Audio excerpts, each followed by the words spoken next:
Hello, I'm Carl Stabe of the Systematic Leader. Today, in the 5 Minute System segment, we got Matt Dix with me. Thank you so much for being here. He's the author of Storyworthy. What's your 5 minute system? So, one of the struggles I think people have, especially leaders, is what stories do I have to tell? And oftentimes the struggle they have is the stories in their mind are the ones that happened yesterday or last week. And the truth is, if you think about your life, it is just filled with stories. And the problem is, we've left many of those stories behind, meaning we can't remember them. We don't have a means of accessing them.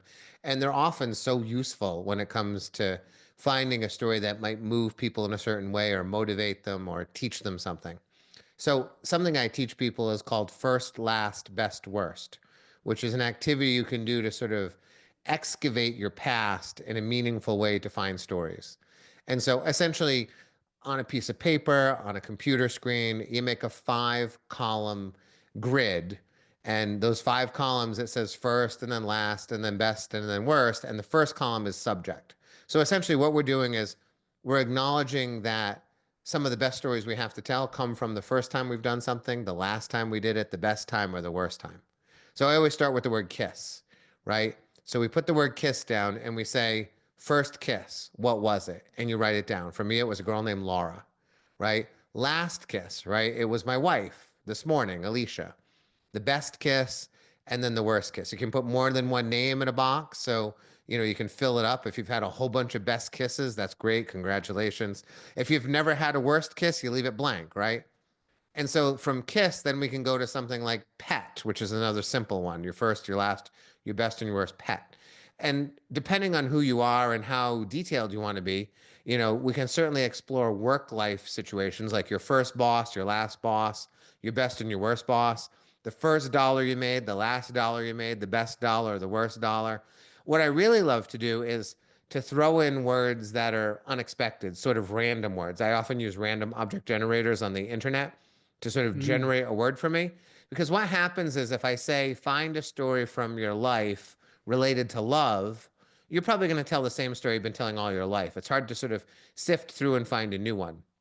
But if I said to you, find stories related to the word lamp, the first lamp you can remember owning, the last lamp, right? The best lamp you ever had and the worst lamp you Mm. ever had. Now, that might be entirely blank. You might not actually be able to think of any of them. You probably can, but most of them will probably not yield a story. But what happens is if you do that often enough, just just try it 3 or 4 times.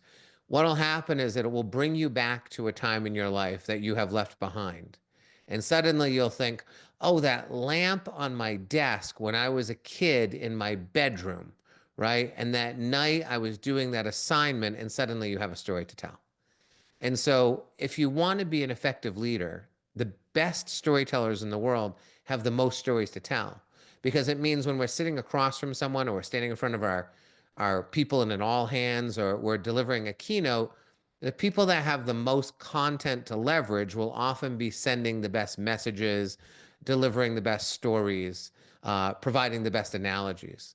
So, what we have to do is to really become committed to the idea that our lives have been filled with stories that we've left behind. And a strategy like first, last, best, worst will allow you to do this. And the best thing about it is you often find yourself in a meeting that you are required to be in, but you don't actually need to be in, right? And you're sitting there listening to someone drone on, wondering how you can spend your time better.